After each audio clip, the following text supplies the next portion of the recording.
Good evening, everyone. Today we are going to start with a new module in which we have to study uh, about inverters. So, uh, what we will do is uh, we will first review some basic concepts of inverter, which we have already studied in our power electronics course. So, let us start.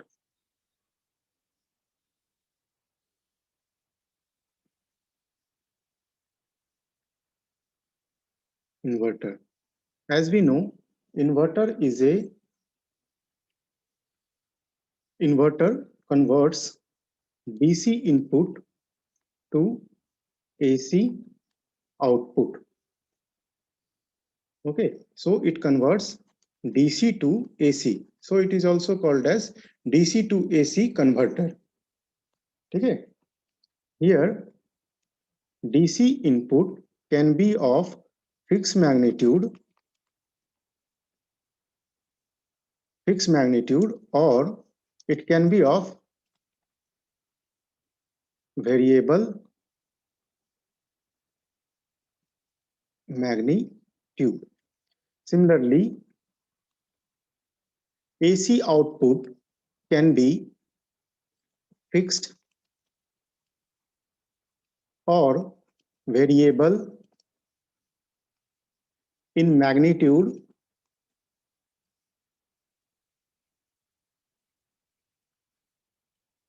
magnitude or and fixed or variable in frequency.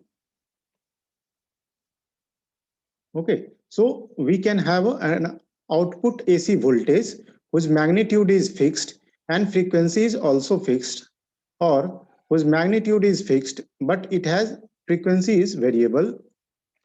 Okay, and vice versa.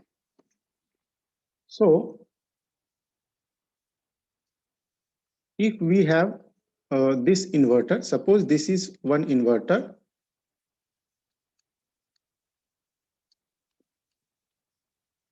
So from this inverter, a variable AC output can be obtained, variable magnitude AC output can be obtained by in two ways. First method is we vary the DC input. Okay, if we vary the DC input and keep the gain of this inverter constant,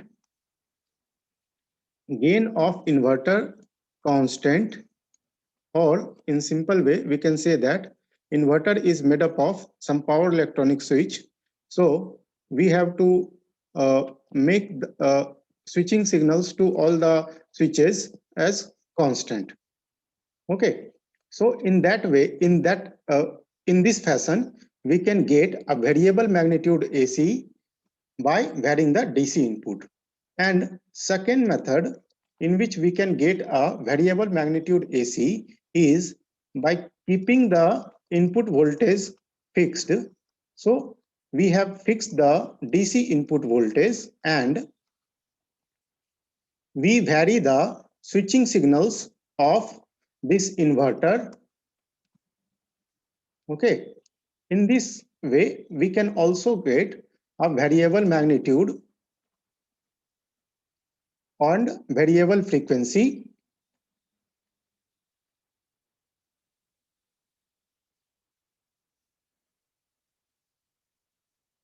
Variable frequency AC. So this is some basic about inverter. Now, in ideal case, what we need is that the AC output of this inverter should be sinusoidal. So in ideal case, what is our desired output is that the AC signal which we are getting at output of the inverter is sinusoidal, ideally. But practically, it is not possible to get a sinusoidal output from an inverter. What happens that either we can get a square wave signal, so we can get an output something like this, or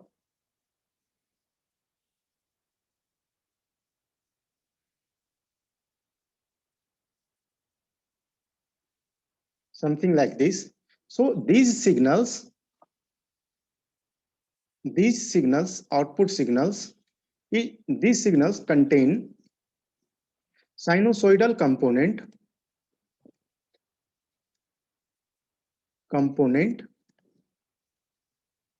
and it contains signal of harmonic component. Harmonic component. Now, what is harmonic component?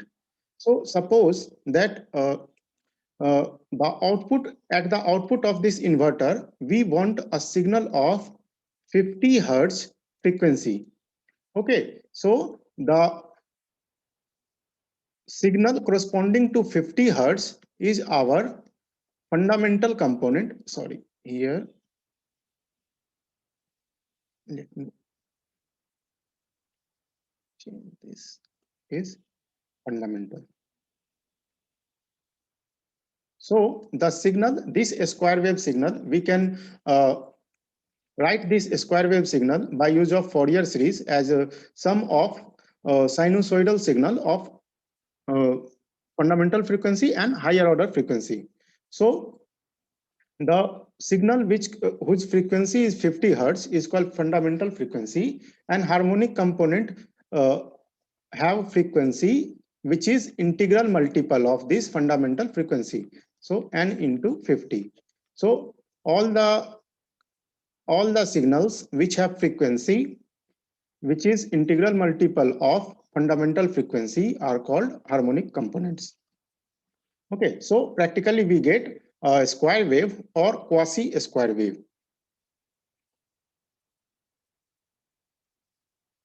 Now, where do we use these inverters? So, use of inverter. We can use inverter for various applications like speed control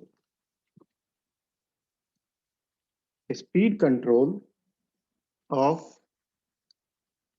AC motor drives. So in our course, we will see this application of inverter where we will try to control the speed of induction motor using inverter. And in UPS also, we use inverter, and in induction heating,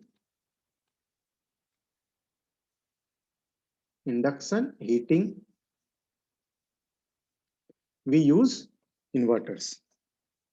Okay, so an inverter has DC input. So suppose this block represents an inverter. So this inverter will have a DC input. Now we can get this DC input from battery. So at the input, either we can connect a battery or we can connect solar cell or we can connect fuel cell or here we can connect a bridge rectifier or we can connect a bridge rectifier.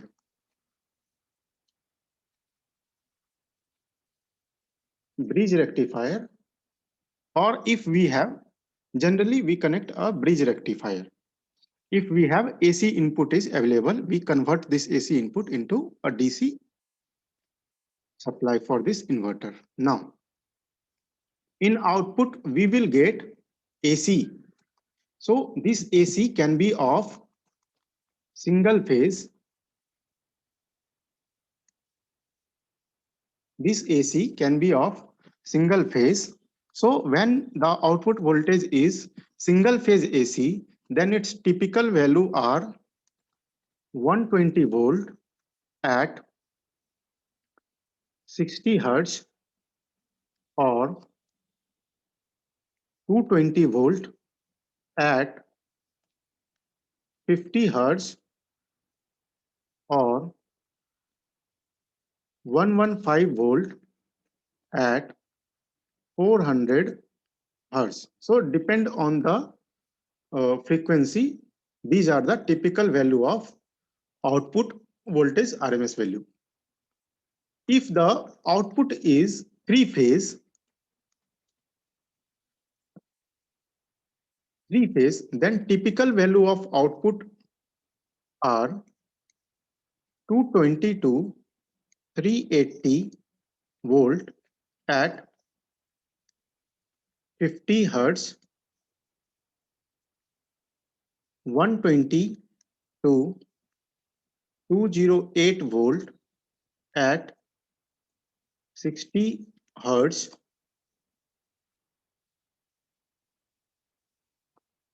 and 115 volt to 200 volt at 400 hertz. So these are the typical value of output voltage and frequency. We can have value other than this also. Now, we have discussed the input and the output of an inverter. Now, we will discuss about inverter. So inverter is made up of fully controlled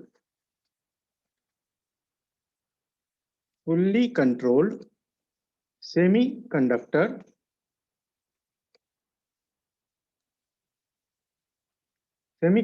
switches. So fully control का मतलब क्या हो गया? Fully control का मतलब हुआ a device whose turn on and turn off both can be controlled. Both can be controlled. So some popular device which we use in inverter are BJT, bipolar junction transistor, IGBT, insulated gate bipolar transistor, or MOSFET.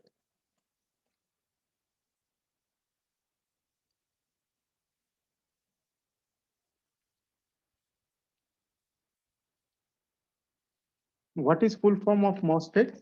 MOSFET is metal oxide semiconductor field effect transistor, or we can use GTO,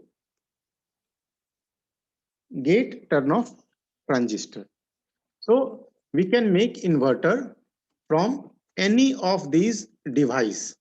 So how we will choose for our which device we have to use for making our inverter? So इन सभी switches, इन सभी devices से हम लोग अपना inverter बना सकते हैं। तो किसी भी पर्टिकुलर एप्लीकेशन के लिए हम लोग कौन सा डिवाइस चूज करेंगे, ये डिपेंड करेगा कि हमारा वोल्टेज एंड ऑपरेटिंग फ्रीक्वेंसी क्या है। So based on our voltage and operating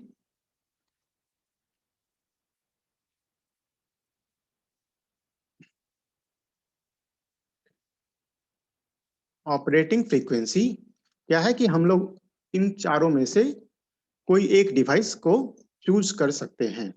generally ऐसा है कि इन्वर्टर में हम लोग IGBT को देखते हैं, यूज करते हैं, और चॉपर में मॉसफेट को जनरली, बट ये कोई रूल नहीं है। ओके, नाउ इन्वर्टर के दो टाइप होते हैं। एक तो हो गया single phase and three phase inverter. Now एक और तरीके से हम लोग इन्वर्टर को क्लासिफाई कर सकते हैं। उसमें फर्स्ट होता है voltage fed inverter.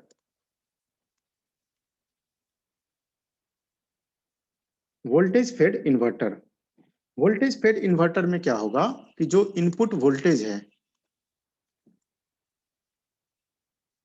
Input voltage है वो हमारा कांस्टेंट होगा, ठीक है।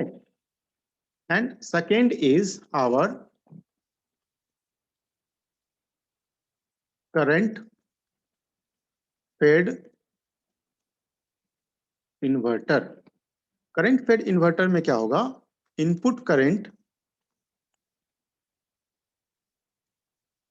करंट जो है वो हमारा कांस्टेंट होगा, ठीक है। सो ये दो टाइप हैं। इसके अलावा एक वेरिएबल डीसी लिंक इन्वर्टर भी होता है एंड रिजोनेंट पल्स इन्वर्टर भी होता है। सो हम लोग बेसिकली यही दो पॉपुलर टाइप है जिसके बारे में हम लोग पढ़ते हैं, ठीक है। सो ये हो गया हमारा इन्वर्टर के बारे में कुछ बेसिक्स। नाउ अब हम लोग नेक्स्ट क्या डिस्कस करेंगे, that is operating principle of a inverter. So next topic is that is principle of operation, how inverter works. इसके लिए हम लोग क्या करेंगे, एक हाफ ब्रिज इन्वर्टर हम लोग लेंगे and then we will analyse its operation. So half bridge inverter इस तरीके का होता है। Here it is DC, then we have two capacitor of equal rating,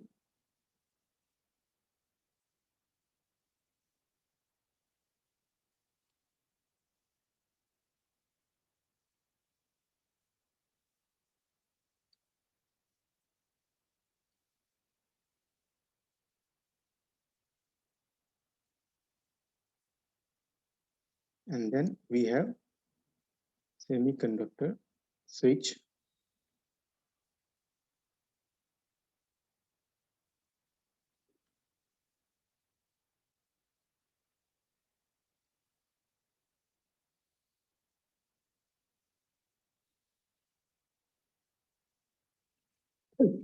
let's take this point as A and this point as O. This voltage is Vs by 2, this is Vs, this is Vs by 2, this is diode D1, this is switch Q1, this is switch Q2, and this is diode D2. This is our current, and let's take this as our voltage V0. So this is a half bridge inverter. What will happen is, in this inverter, here Q1 and Q2 are fully controlled semiconductor switches. So let's take Q1 is turned on from time t greater than 0 to time t by 2. So when Q1 is turned on, when Q1 is turned on, the circuit will complete, this circuit will complete and current will flow in this fashion. So when this current will flow, what will happen is output voltage will be equal to this Vs by 2.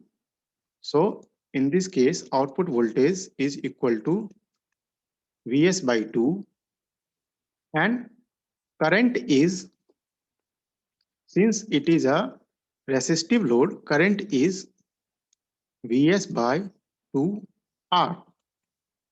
So this is the current. Now at t equal to t by 2, what happens is we turn off this switch Q1. So we turn off this switch.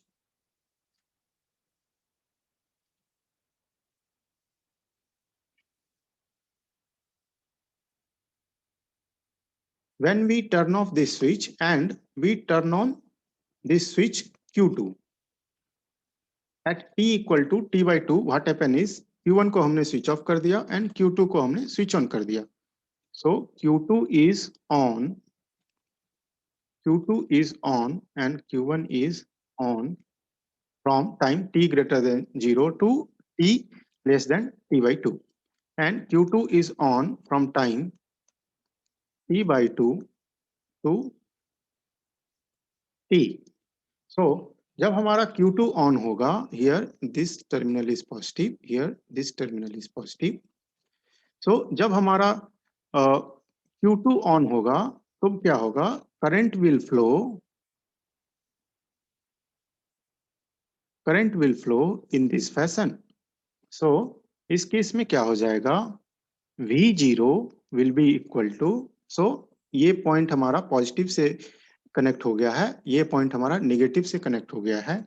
So this is equal to minus Vs by 2 and current I0 will be, current क्या हो जाएगा, since current is flowing in opposite direction, this is the positive direction of current, so this is also minus Vs by 2R. Okay, so ये हमारा voltage and current हो जाएगा.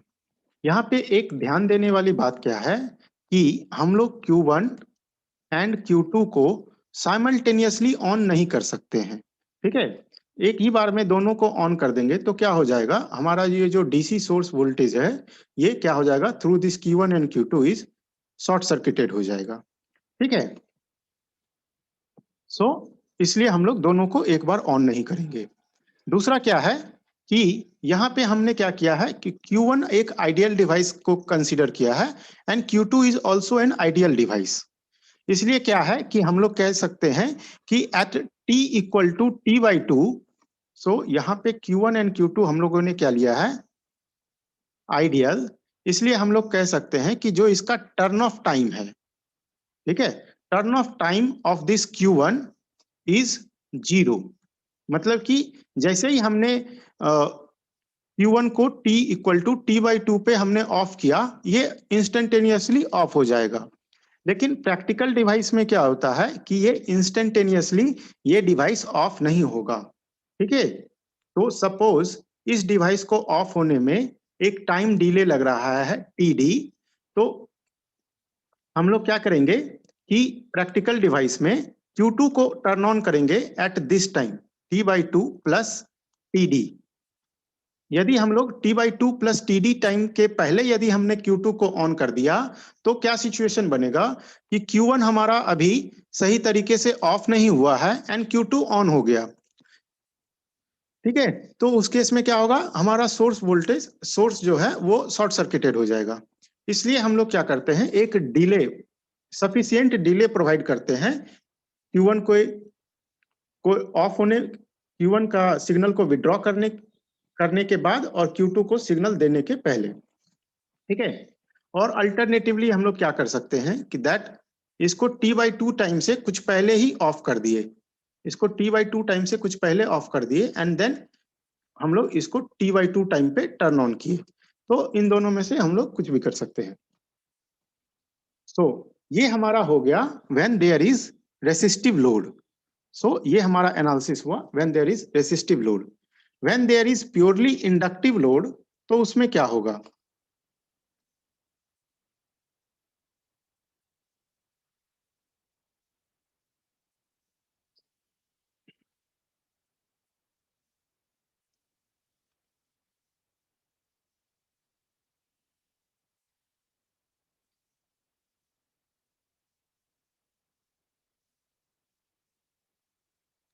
सो यहाँ पे resistive load है. मान लो कि यहाँ पे प्योरली इंडक्टिव लोड होगा, तब उस केस में क्या होगा, let us C.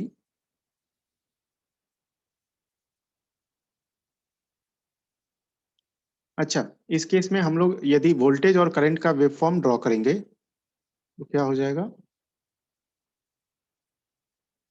Suppose this is time t, so up to time t by 2 and this is t. Suppose this is voltage V0. So voltage V0 is Vs by 2 from time t equal to 0 से t by 2 तक.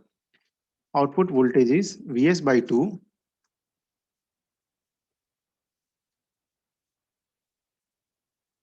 and from time t by 2 से t के लिए output voltage is minus Vs by 2. So this is minus Vs by 2. So this is time t. So इसका magnitude है Vs by 2 and here magnitude is minus Vs by 2. Current कैसा होगा? Current भी exactly इसी को follow करेगा, ठीक है। So let me draw current waveform. Current भी क्या होगा? सो दिस इज I0, करंट क्या होगा? Vs by 2R and then this is time is t, this is t by 2. Here magnitude is Vs by 2R, here magnitude is minus Vs by 2R. So this is the voltage and current waveform for this circuit. Now, if we take a purely inductive load,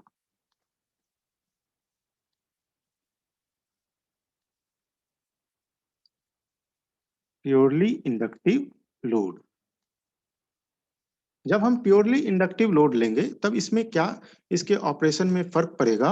let us C. Now again हम लोगों ने Q1 जो switch है इसको हमने on किया है at time t equal to 0 and time t equal to t by 2, ठीक है। इस टाइम पे हमने Q1 स्विच को ऑन किया है, तो वोल्टेज में क्या फर्क पड़ेगा? वोल्टेज में कोई फर्क नहीं पड़ेगा। क्यों?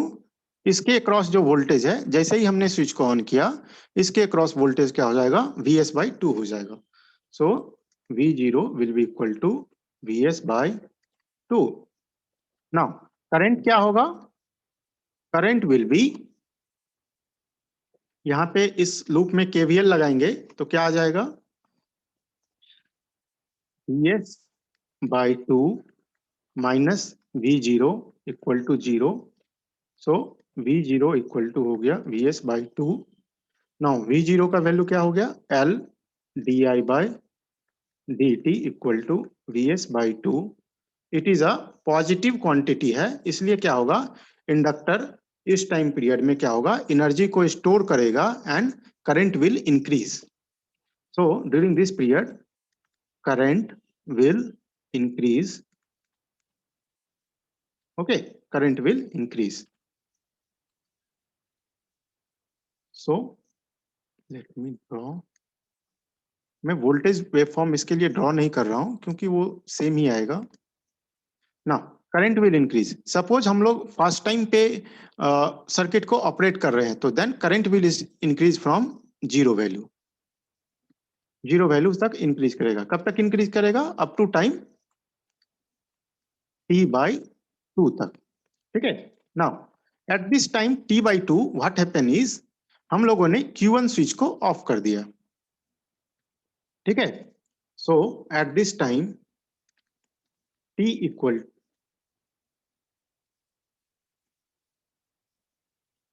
Eight time t equal to t by 2 हम लोगों ने क्या किया? Q1 को ऑफ कर दिया। Q1 is of and Q2 is on, ठीक है। Q1 ऑफ हो गया है एंड Q2 ऑन हो गया है। नाउ क्या हो रहा है? Q1 ऑफ हो गया है एंड Q2 ऑन हो गया है, मगर यहाँ पे सॉरी Q2 को हमने सिग्नल दे दिया है, ठीक है, एंड Q1 को हमने ऑफ कर दिया है। मगर यहाँ पे क्या होगा? Q2 तब ऑन होगा, Q2 के थ्रू करंट हमारा इस डायरेक्शन में ही फ्लो कर सकता है, ठीक है। Q2 के थ्रू करंट हमारा इस डायरेक्शन में फ्लो करेगा। तो इस पॉइंट पे क्या होगा, सिंस हमारा जो करंट है उसका डायरेक्शन ये है, तो क्या होगा, ये करंट हमारा Q2 के थ्रू फ्लो नहीं कर पाएगा। तो किधर से फ्लो करेगा, ये करंट देखो थ्रू Vs/2 एंड D1 इधर से फ्लो नहीं कर सकता है क्योंकि ये तो रिवर्स बाइस कंडीशन में है। Q1 के थ्रू फ्लो कर सकता है, नहीं कर सकता है, क्यों, क्योंकि ये इसको हमने स्विच ऑफ कर दिया है। Q2 के थ्रू फ्लो नहीं करेगा, क्यों, क्योंकि Q2 के थ्रू इस डायरेक्शन में करंट फ्लो करेगा, मगर हमारा करंट का डायरेक्शन ये है। तो this current will flow, so this current will flow through this diode D2. So this current will flow through this diode D2. Now, so current will flow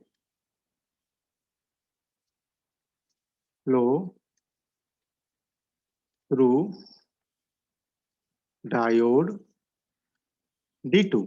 Now, अभी देखते हैं कि डायोड D2 के through current flow करेगा तो क्या होगा। Here, see, this is a voltage source और इस वोल्टेज सोर्स के पॉजिटिव टर्मिनल में करंट इंटर कर रहा है। इसका मतलब क्या होगा कि ये जो इन्वर्टर है ये अपना एनर्जी किसको दे रहा है, इस वोल्टेज सोर्स को दे रहा है। ठीक है, क्यों, क्योंकि यहाँ पे करंट पॉजिटिव टर्मिनल से इंटर कर रहा है। और इसको हम एक और तरीके से देख सकते हैं कि इसमें हम लोग केवीएल लगाते हैं। केवीएल लगाएंगे तो क्या हो जाएगा, -Vs/2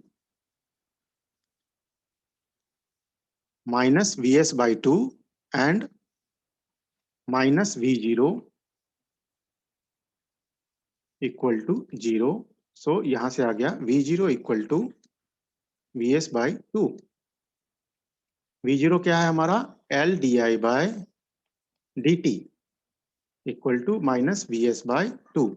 सिंस di/dt का वैल्यू निगेटिव है, करंट क्या होगा, current will decrease. So current will decrease during this interval. So current हमारा डिक्रीज होना शुरू हुआ।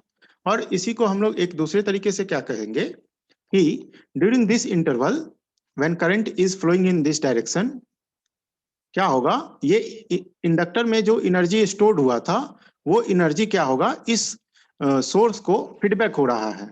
ठीक है, through this diode D2। So here current will decrease. Let's suppose current has decrease.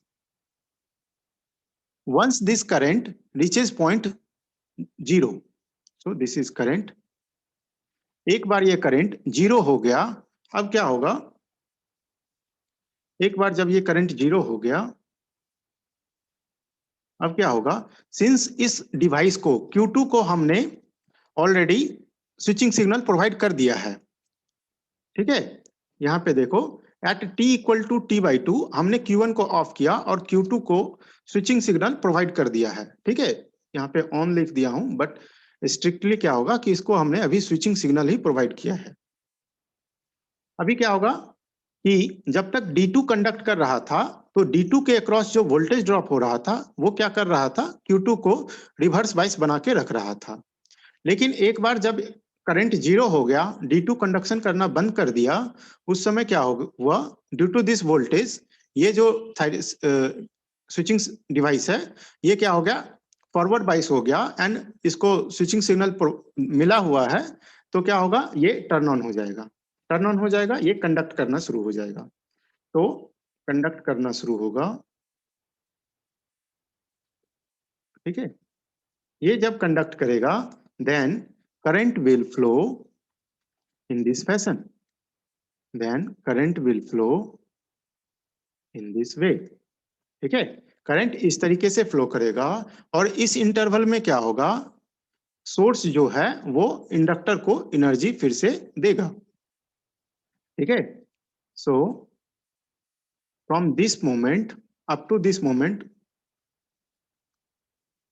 कौन सा डिवाइस कंडक्ट कर रहा था, यहां तक हमारा D2 कंडक्ट कर रहा था, यहां तक D2 कंडक्ट कर रहा था, यहाँ पे Q1 कंडक्ट कर रहा था, and from this moment onwards Q2 conduct करेगा, ठीक है, Q2 कंडक्ट करेगा। नाउ लेट्स सी व्हेन, यहाँ पे क्या हो रहा है, D2 कंडक्ट कर रहा है, एक बार करंट हमारा जीरो हो गया, व्हेन I बिकम्स जीरो, क्या होगा, Q2 will turn on, turn on.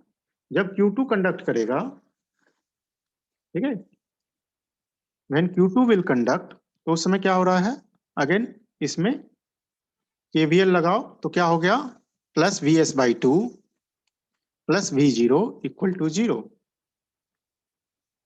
So here it is Vs/2 plus V0 equal to 0, and so V0 equal to minus Vs/2, again V0 का क्या वैल्यू है, minus L di/dt equal to minus Vs/2। यहाँ पे जो minus sign हमने use किया है, ये इसलिए यूज किया है क्योंकि जो हमारा करंट का रेफरेंस डायरेक्शन है वो ये है, और यहाँ पे करंट इसके अपोजिट में फ्लो कर रहा है, इसलिए क्या हो गया, ये minus minus will get cancel and will get L di/dt equal to Vs/2। इसलिए क्या होगा, जब हमारा Q2 डिवाइस कंडक्ट करेगा तो करंट क्या होगा, अपोजिट डायरेक्शन में इंक्रीज करेगा, ठीक है, ये अपोजिट डायरेक्शन में इंक्रीज किया।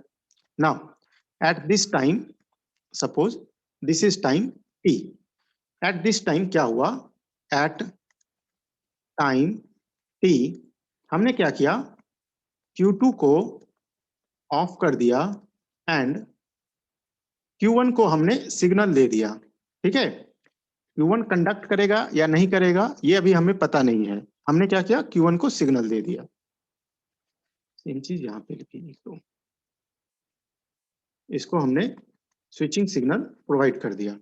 Now at time t what will happen is कि करंट हमारा इस डायरेक्शन में फ्लो कर रहा है, ठीक है, करंट हमारा इस डायरेक्शन में फ्लो कर रहा है, मगर इस Q1 के थ्रू करंट जो फ्लो करेगा वो इसी डायरेक्शन में फ्लो कर सकता है, इसके अपोजिट डायरेक्शन में फ्लो नहीं कर सकता है। इसलिए क्या होगा, ये current through this diode D1, ये सोर्स वोल्टेज के थ्रू इसमें इस लूप में फ्लो करेगा, ठीक है, इस लूप में करंट फ्लो करेगा। सो करंट क्या होगा इस केस में, विल डिक्रीज। मैं ऐसे ही लिख दे रहा हूं, इसका भी एनालिसिस इस तरीके से ही होगा, and it will flow through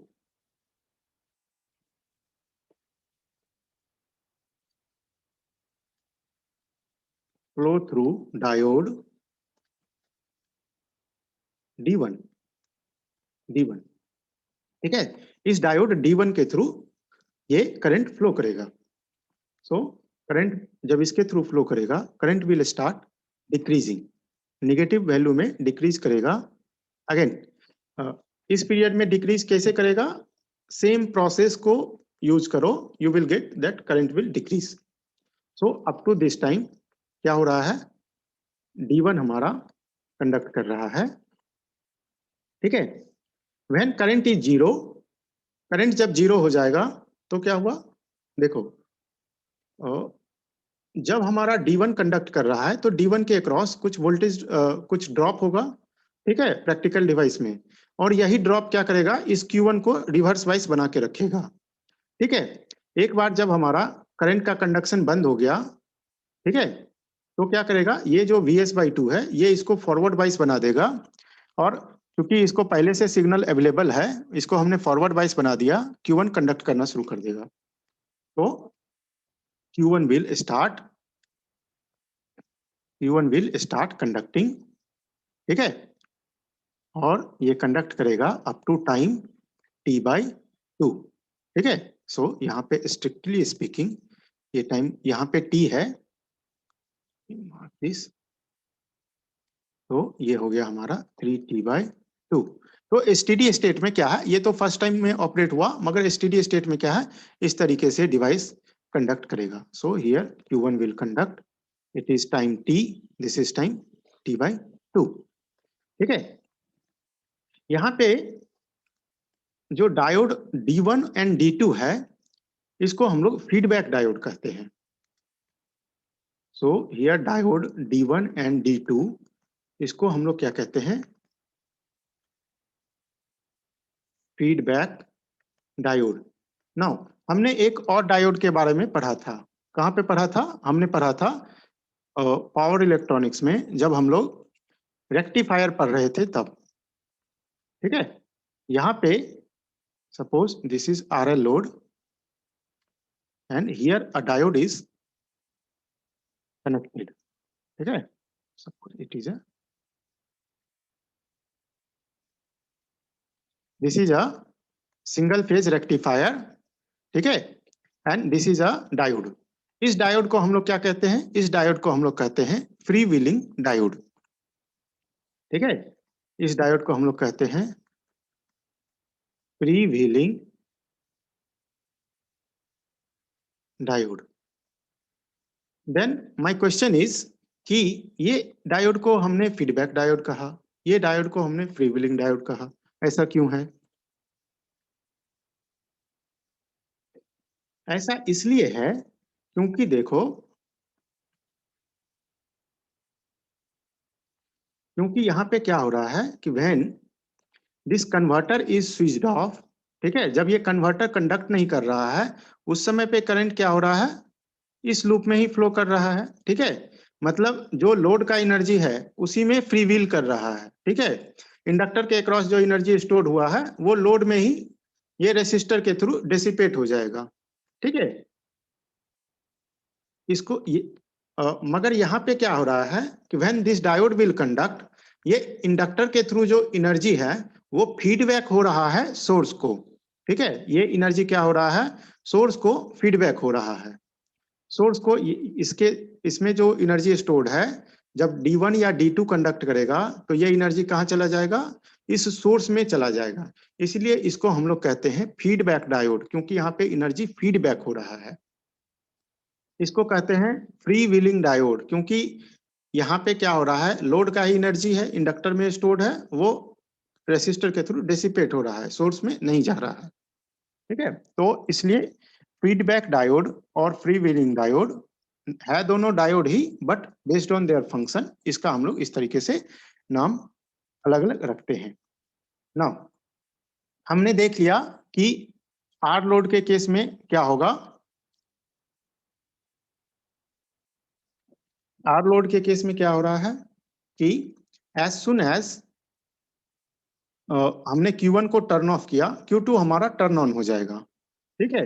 and Q1 और Q2 जो दो हमारा स्विचेज है वो फॉर पीरियड T/2 के लिए ऑपरेट हो रहा है. ठीक है. सो आर लोड में क्या हो रहा है, Q1 एंड Q2 ये कंडक्ट कर रहा है फॉर पीरियड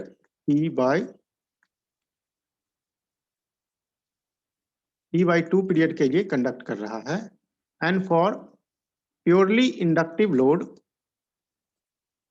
प्योरली इंडक्टिव के सॉरी हाँ T/2 के लिए प्योरली इंडक्टिव लोड में क्या हो रहा है, दैट देखो ये ड्यूरेशन को ऑब्जर्व करो. Here time is t, here time is 3T/2. So this period is exactly T/2.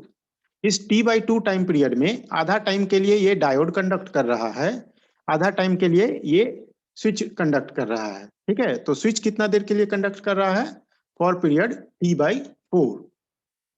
ठीक है. So in inductive load Q1 and Q2 will conduct for period T/4. यदि हम लोग टाइम पीरियड को 2 पाई ले लेते हैं, ठीक है, सो पाई ड्यूरेशन के लिए और 180 डिग्री के लिए कंडक्ट करेगा हमारा रेसिस्टिव लोड में ये दोनों स्विच. एंड π/2 और 90 डिग्री के लिए कंडक्ट करेगा in case of purely inductive load. तो यदि हमारा लोड इस तरीके का है, जिसमें रेसिस्टर एंड इंडक्टर दोनों है, तो उस केस में क्या हो जाएगा, इससे ज्यादा करेगा एंड इससे कम करेगा. So in that case Q1 and Q2 will conduct for period more than 90 degree, but it will conduct less than 180 degree. ठीक है, तो ये दोनों pure inductive and pure resistive के बीच में कंडक्ट करेगा. ठीक है, so it will conduct between 19 and 180 degree. Now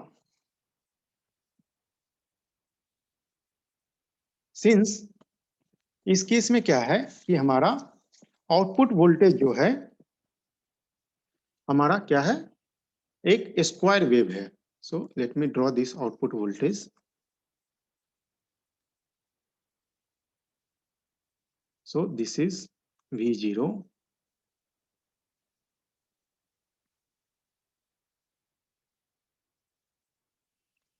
This is a square wave. This is T by 2 and this is T. The magnitude is Vs by 2. Here it is minus Vs by 2. And this is time T. So हम लोग इस output voltage का RMS value निकालना चाहते हैं. So we can calculate RMS value of this output voltage. Average value क्या हो जाएगा, since it is a symmetrical signal, average value क्या हो जाएगा, 0. सो आरएमएस वैल्यू कैसे निकालेंगे, आरएमएस वैल्यू हो जाएगा 2 बाई टी, 0 से टी बाई 2. मैं डायरेक्ट लिख दे रहा हूं Vs by 2 whole square into d t. So ये कितना हो गया, and here it is 2 by t into Vs square by 4 and t का इंटीग्रेशन हो गया, dt का इंटीग्रेशन हो गया t. Here it is upper limit is t by 2 and lower limit is 0, 1 by 2. So it is, when you solve this, क्या आएगा, this is Vs by 2. So this is the RMS value of the output voltage. Now ये जो हमारा instantaneous output voltage है, we can represent this square wave as the sum of fundamental signal and harmonic component. ठीक है, so by doing this Fourier analysis, Fourier series analysis of this signal, हम लोग क्या कर सकते हैं, ये जो हमारा स्क्वायर वेव है इसका हम लोग फंडामेंटल सिग्नल कितना होगा इसके बारे में पता कर सकते हैं. ठीक है, so this is RMS output voltage. Instantaneous output voltage है उसको हम लोग लिख सकते हैं by doing Fourier analysis. Fourier analysis क्या होता है, A0 by 2 plus summation n equal to 1 से infinity an cos n omega t plus bn sin n omega t. ठीक है, यहाँ पे A0 है हमारा 2 by T integration T V0 dt. ठीक है, एंड an है हमारा 2 by T integration over time period V0 cos n omega t dt. ठीक है, and bn is 2 by t integration over time period t V0 sin n omega t into dt. ठीक है, so this is A0, an and bn. We can calculate this value of all these things. See, कहीं जगह पे यहाँ पे क्या रहता है, a0 की जगह पे यहाँ पे सिर्फ a0 रहेगा, a0/2 की जगह पे क्या होगा, यहाँ पे a0 रहेगा। उस केस में जहाँ पे यहाँ पे हम लोग a0 लिखते हैं, यहाँ पे क्या हो जाएगा, 1/t हो जाएगा। ठीक है, जब हम यहाँ पे a0 लिखेंगे तो यहाँ पे क्या हो जाएगा, 1/t। जब यहाँ पे a0/2 लिखेंगे तो यहाँ पे क्या हो जाएगा, 2/t। एक्चुअली ये वाला फॉर्मूला को इसलिए भी प्रीफर करते हैं क्योंकि यहाँ पे देखो, ये फॉर्मूला यूज करने से क्या हो गया, a0 में भी 2/t आ गया, an में भी 2/t आ गया, bn में भी 2/t आ गया। तो इसको याद करना बहुत आसान है। Okay, so let us calculate here, a0 is equal to 0। Let us calculate an। an क्या है हमारा, 2/t।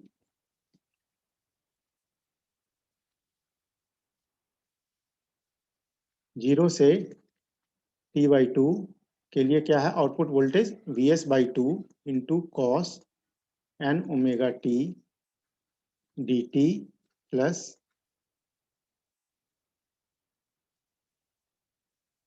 t/2 से t पीरियड के लिए ये है minus Vs/2 into cos n omega t dt। Here omega equal to 2 pi capital T। ठीक है, तो Vs/2 कॉमन ले लेंगे तो ये क्या हो गया, Vs divided by T integration cos n omega t का इंटीग्रेशन क्या हो जाएगा, sin n omega t। So this is sin n omega t divided by n omega 0 से t/2 minus sin n omega t divided by n omega t/2 से t। ठीक है, so we can write it as Vs/t into n omega common ले लो, n omega common ले लिए, sine n omega t/2 minus sin 0 is 0, then minus sin n omega t minus minus plus sin n omega t/2. We can write this as Vs divided by n omega t into 2 sin n omega t/2 plus minus sin n omega t। See here n omega t/2 का value क्या हो जाएगा, n into omega का value क्या है, 2 पाई/t, 2 पाई/t into t/2। ठीक है, 2 will get cancel, t will get cancel, it is n पाई। तो साइन n पाई का वैल्यू क्या हो जाएगा, it is always 0। So this value will be 0। Again ये क्या हो जाएगा, साइन 2n पाई, साइन 2n पाई का वैल्यू क्या हो जाएगा, ये वैल्यू हो जाएगा 0। सो an will be 0। Now let us calculate bn। bn क्या हो जाएगा, 2/t इंटीग्रेशन 0 से t/2 Vs/2 sin n omega t plus minus Vs/2 t/2 से t के लिए sin n omega t dt। Solve करेंगे तो क्या हो जाएगा, अगेन Vs/2 कॉमन ले लो तो क्या आ गया, Vs/t into sine n omega t, sorry यहाँ पे dt छूट गया, साइन n ओमेगा t का इंटीग्रेशन क्या हो जाएगा, minus cos n omega t। So this is minus cos n omega t divided by n omega, put limit of integration, integration का limit put कर दो, t/2 0 minus again cos n omega t n omega,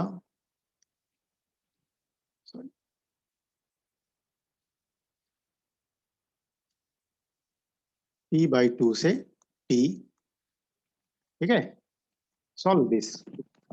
जब हम इसको solve करेंगे then we will get value as Vs by n omega t into 1 plus cos 2n pi minus 2 cos n pi, ठीक है। Just put the value of limit का value put करो and put omega equal to 2 pi/t, हम लोग को उसको and then solve it, हम लोग क्या मिलेगा, एक ये सिंपल रिलेशन मिलेगा। Now here when n is even, जब n इवन होगा तो ये टर्म क्या हो जाएगा, cos, suppose n equal to 1 है, सॉरी n इक्वल टू 2 है, n इवन है, n इक्वल टू 2 है, ये टर्म क्या हो गया 1 plus cos 2 into 2 that is 4 pi minus 2 cos 2 pi, ठीक है। तो इस केस में क्या हो गया, cos 4 pi equal to 1 and cos 2 pi is also equal to 1, तो ये क्या हो गया 1 plus 1 minus 2 that is equal to 0। So for all n equal to even क्या हो जाएगा हमारा, when n equal to even V0 क्या हो जाएगा हमारा 0, and let's see when n is odd, when n is odd उस केस में क्या होगा, उस केस में हो जाएगा this is 1, suppose n equal to 1 है हमारा, plus cos 2 pi minus 2 cos pi, ठीक है। तो यहाँ पे क्या हो गया, cos 2 pi equal to 1, 1 plus 1 2 minus 2 into cos pi is minus 1, so this is 4। So when n is odd, it is 4Vs by n omega t, ठीक है। सिंप्लीफाई करेंगे इसको तो इसको क्या लिख सकते हैं, 4Vs divided by n into 2 pi by t into t, t will get cancelled, 2 will get cancelled, so it is 2Vs by n pi, ठीक है।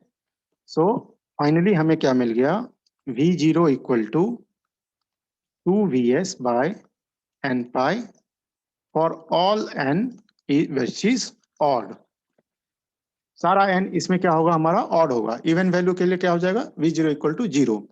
So we can write V0 as summation n equal to 1 3 5 up to infinity, क्या आ गया हमारा 2Vs by n pi into sine n omega t।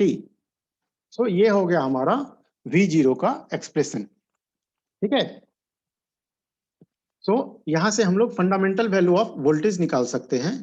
So V01 क्या आ जाएगा, when इसमें हम लोग n इक्वल टू 1 पुट करेंगे तो क्या आ गया 2Vs by pi into sine omega T.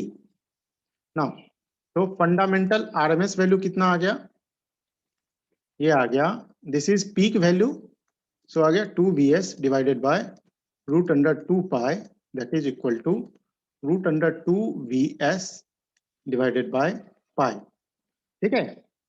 ये हो गया हमारा fundamental RMS value.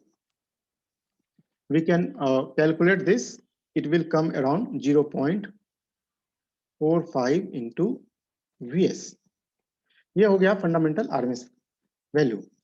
Now suppose यहाँ पे हमारा लोड जो है वो है हमारा RL लोड है, ठीक है। इस इन्वर्टर से हमारा RL लोड कनेक्टेड है, तो देन हम लोग करंट कैसे कैलकुलेट करेंगे, तो उस केस में करंट हो जाएगा हमारा I0 equal to V0 divided by ZN। यहाँ पे देखो हमने Z नहीं यूज किया है, यहाँ पे ZN यूज किया है, where ZN equal to R plus J omega L, sorry R plus J N omega L, ठीक है। वेयर N इज, कि हम लोग कौन से हार्मोनिक के बारे में बात कर रहे हैं, हार्मोनिक नंबर, ठीक है। N is harmonic number.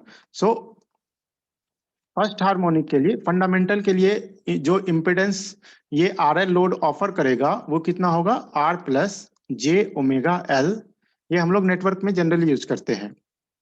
Third harmonics के लिए इम्पिडेंस कितना ऑफर करेगा, R plus J into 3 omega L, ठीक है, अप टू सो ऑन। तो I0 क्या हो गया, V0 बाय ZN, और इस ZN को हम लोग लिख सकते हैं again in its magnitude form. So ZN को हम लोग लिख सकते हैं root under R square plus N omega L whole square, ये हो गया मैग्नीट्यूड, एंड देन एंगल क्या हो जाएगा, tan inverse N omega L divided by R, ये क्या हो गया angle. So we can write I0 as, I0 को क्या लिख सकते हैं, V0। V0 हमारा क्या था, V0 is this much. I0 हम लोग लिख सकते हैं current, output current as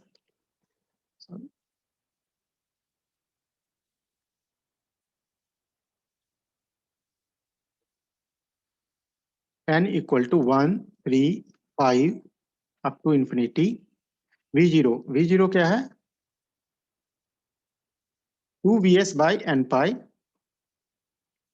2Vs by n pi, ठीक है, इंटू साइन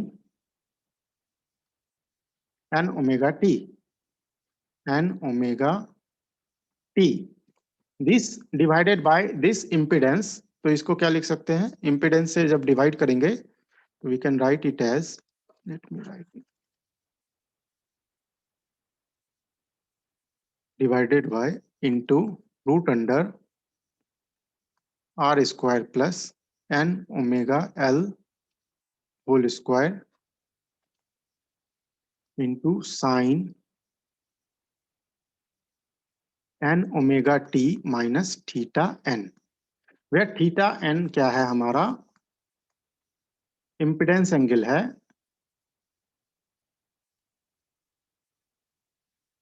ठीक है। सो फॉर फंडामेंटल ये क्या हो जाएगा, θ1, for third harmonics θ3, accordingly theta N का वैल्यू है हमारा tan inverse N omega L divided by R, ठीक है। सो ये हो गया हमारा आउटपुट करंट। नाउ अगेन हम लोग यदि फंडामेंटल करंट निकालना चाहें तो क्या हो जाएगा, फंडामेंटल करंट इसी आउटपुट करंट के वैल्यू में n का वैल्यू हम लोग 1 पुट कर देंगे, तो ये कितना हो गया, 2Vs by pi root under R square plus omega L whole square into sine omega t minus theta 1, ठीक है। ये हो गया हमारा fundamental current. Again fundamental voltage कितना था हमारा, V01 का वैल्यू कितना आया था, लेट अस सी, V01 का वैल्यू इतना आया है 2Vs by pi into sine omega T, 2Vs by pi into sine omega T, ठीक है। तो ये हो गया हमारा fundamental voltage, output voltage, and this is fundamental output current. यहां से हम लोग थीटा को एक और तरीके से डिफाइन कर सकते हैं, क्या कह सकते हैं, थीटा इज फेज डिफरेंस, ठीक है, दिस इज फेज डिफरेंस किसके किसके बीच में है, between fundamental output voltage that is V01 and fundamental output current that is I01। तो यहां से हमने थीटा को एक और तरीके से डिफाइन कर दिया, it is phase difference between fundamental output current and fundamental output voltage, ठीक है। Now once we get the value of fundamental output voltage, and fundamental output current. Next is, what will be the fundamental output power? So P01 will be equal to V01 into I01 into cos of theta 1. यहाँ पे जो V01 है that is RMS value है, ठीक है, and I01 भी जो है ये RMS वैल्यू है. सो यहाँ पे हम लोग क्या पुट करेंगे, 2Vs divided by root under 2 pi. So V01 के जगह क्या पुट करेंगे, 2Vs divided by root under 2 pi into I01 का क्या वैल्यू है, RMS value 2Vs divided by root under 2 pi into Z1 mod. ठीक है, ये है फंडामेंटल करंट का magnitude into cos of theta 1. So this will be our fundamental power.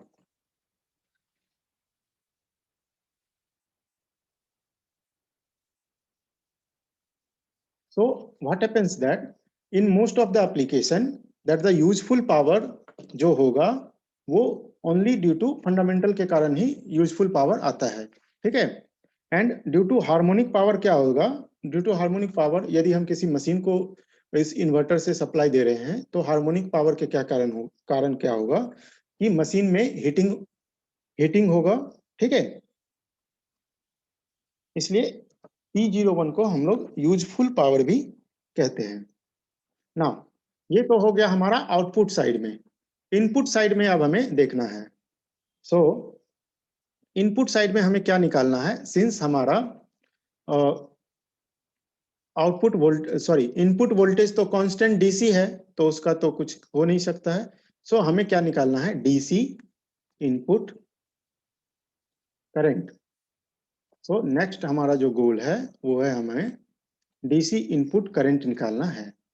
ना, DC input current निकालने के लिए हम लोग क्या एज्यूम करेंगे, that our inverter is a lossless circuit. ठीक है, कि इन्वर्टर के में कोई भी लॉसेस नहीं है. ठीक है, सो डीसी इनपुट निकालने के लिए हम लोगों ने क्या एज्यूम किया है, that average power absorbed by the load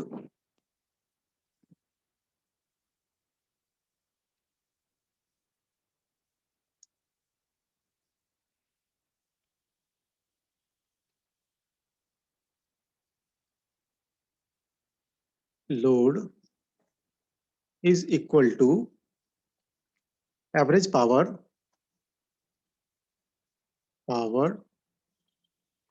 supplied by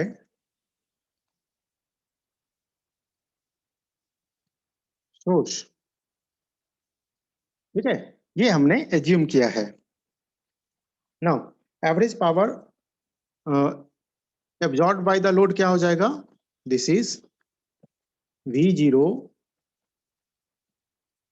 I0 dt and average power supplied by the source क्या हो जाएगा, over time T, this is VS IS dt. ठीक है, नाउ यहाँ पे हम लोग क्या कर सकते हैं, we can write VST equal to capital VS since it is constant. So we can write VS into IS T dt. It is equal to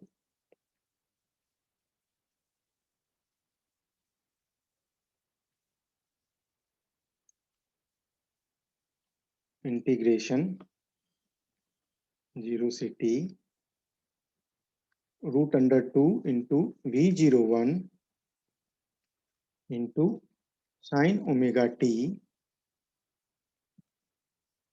ये हो गया हमारा V0 and √2 into I01, sorry, I0 into sin omega t minus theta 1। ठीक है, क्योंकि हमने अभी discuss किया था कि ये जो average power absorbed by the load क्या होगा, that is equal to that fundamental power. ठीक है, so this is this much, sorry, this is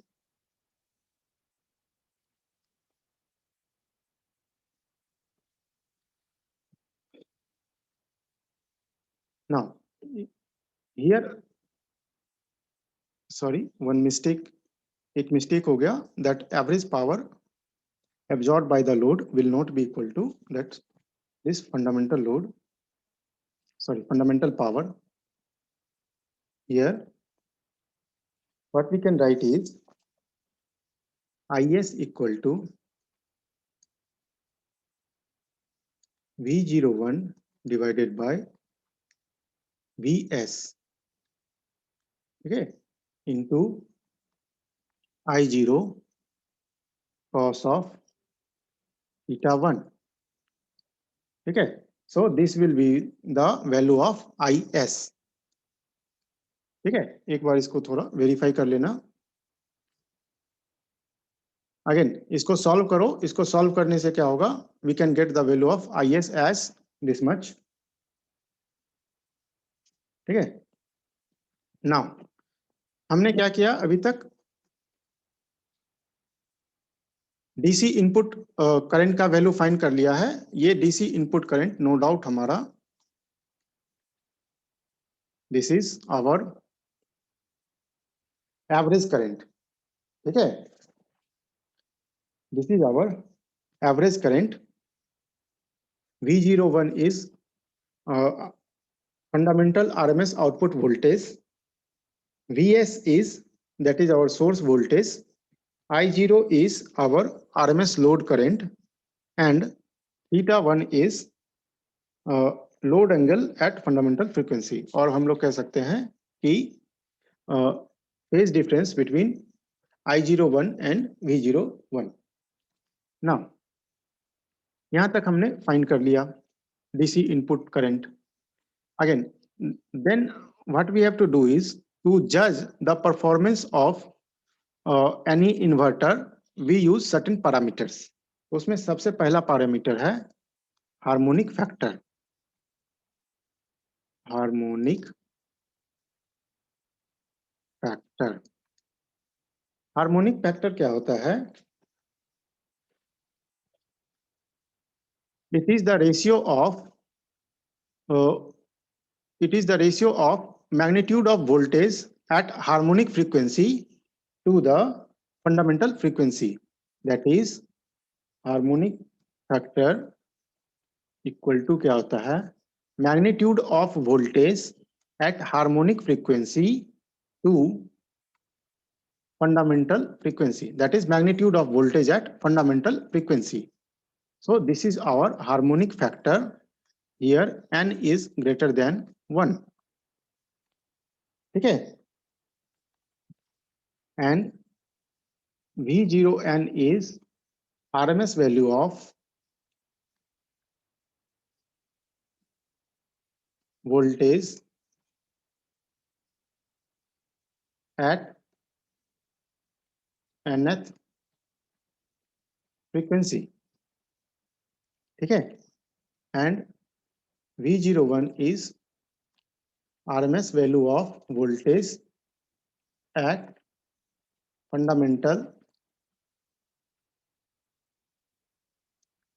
frequency।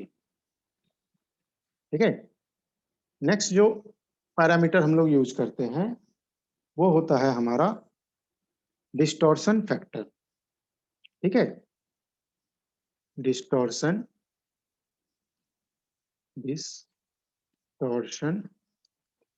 Factor. ठीक है, इसी डिस्टॉर्शन फैक्टर को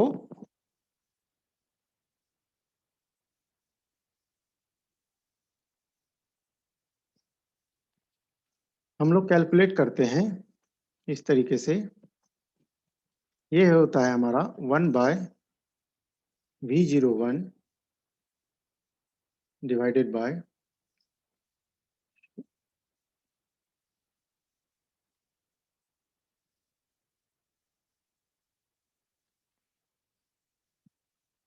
n equal to 2, 3 and so on up to infinity.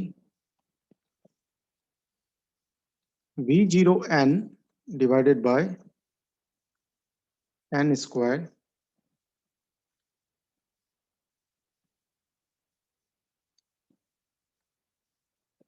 two. So this is the distortion factor.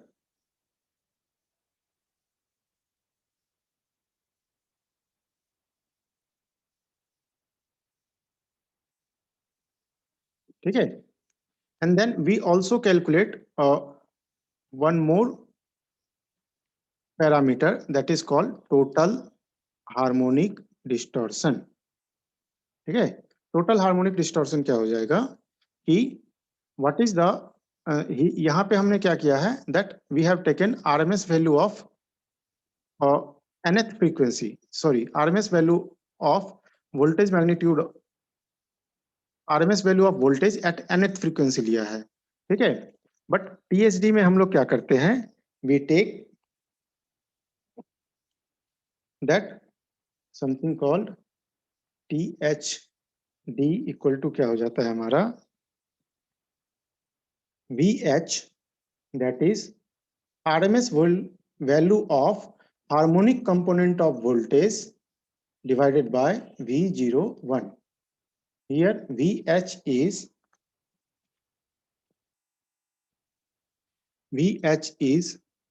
summation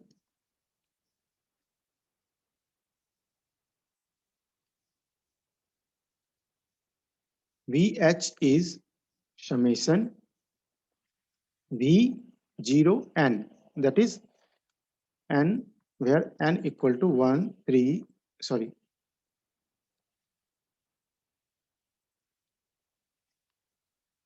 n equal to 2, 3 up to infinity. This much whole square divided by V01. ठीक है, तो this is our THD. It is basically the ratio of RMS value of harmonic component of voltages divided by RMS value of fundamental voltage. ठीक है, so this is our THD. हम लोग कोई भी inverter कितना इन्वर्टर के output में क्या होता है, जनरली हमारा हार्मोनिक्स आता है। ठीक है, तो उस हार्मोनिक्स को हम लोग एलिमिनेट करने के लिए क्या करते हैं, कुछ फिल्टर्स का यूज करते हैं। ठीक है, देन फिल्टर का यूज करने के बाद जो हमारा आउटपुट वोल्टेज आएगा, ठीक है, वो आउटपुट वोल्टेज हमारा अच्छा है या फिर अच्छा नहीं है। ठीक है, अच्छा है कैसे जानेंगे कि अच्छा है, अच्छा है जानेंगे जब हमारा उसमें जो टोटल हार्मोनिक डिस्टॉर्शन है वो हमारा आउटपुट वोल्टेज में लेस देन 5% है, तब हम क्या समझेंगे कि जो हमारा इन्वर्टर का आउटपुट है वो अच्छा है। यदि THD हमारा ग्रेटर देन 5% होता है तो उस केस में क्या होगा, इन्वर्टर का आउटपुट हमारा अच्छा नहीं है, उसके लिए हमको क्या करना पड़ेगा और उसमें और अच्छा वाला फिल्टर लगाना पड़ेगा। ठीक है, उसी तरीके से जब हम लोग इंडिविजुअल हार्मोनिक्स की बात करते हैं तो जो इन्वर्टर का आउटपुट है उस इन्वर्टर के आउटपुट में इंडिविजुअल हार्मोनिक्स यदि हमारा लेस देन 3% से है, ठीक है, individual harmonics less than 3% of fundamental, यहाँ पे 5% बोला तो 5% ऑफ फंडामेंटल 3% से कम है तो हम लोग क्या कहेंगे कि ये इन्वर्टर का आउटपुट अच्छा है। यदि कोई भी इंडिविजुअल हार्मोनिक्स, ठीक है, 3% से ज्यादा है तो उस केस में हम लोग क्या कहेंगे, ये उस जो पर्टिकुलर सपोज किसी इन्वर्टर का जो थर्ड हार्मोनिक्स है वो 3% से ज्यादा है तो उस केस में हम लोग क्या करेंगे, इस थर्ड हार्मोनिक्स को सप्रेस करने के लिए क्या करेंगे, हम लोग कोई फिल्टर यूज करेंगे। ठीक है, तो ऐसा भी सिचुएशन आ सकता है when THD is less than 5% and but there is one harmonic which is greater than 3%. ठीक है, और vice versa, that is सारा हार्मोनिक्स लेस देन 3% है and THD is greater than 5%। तो उस केस में ये एनालिसिस बेसिकली हम लोग इसलिए करते हैं ताकि हम लोग सुटेबल फिल्टर और सुटेबल जो है कंट्रोल एल्गोरिथम को यूज कर सके, ताकि जो हमारा आउटपुट है that is with in this, ये लिमिट में आएगा। और ये 5% और 3% का जो वैल्यू है ये IEEE ने दिया है। ठीक है, IEEE ने ये लिमिट दिया है 5% और 3% का, that is total harmonic distortion should be less than 5% and individual harmonics should be less than 3%। ठीक है, तो ये हो गया हमारा इन्वर्टर का ऑपरेटिंग प्रिंसिपल। आज के क्लास में हम लोग यहीं तक रखते हैं। नेक्स्ट क्लास में क्या होगा, हम लोग single phase full bridge inverter पढ़ेंगे एंड देन इस टॉपिक पे आज जो मैंने पढ़ाया है इस पे एक न्यूमेरिकल भी सॉल्व करेंगे। सो आई थिंक कि नेक्स्ट क्लास में हमारा सिंगल फेज इन्वर्टर का टॉपिक कंप्लीट हो जाएगा। Thank you.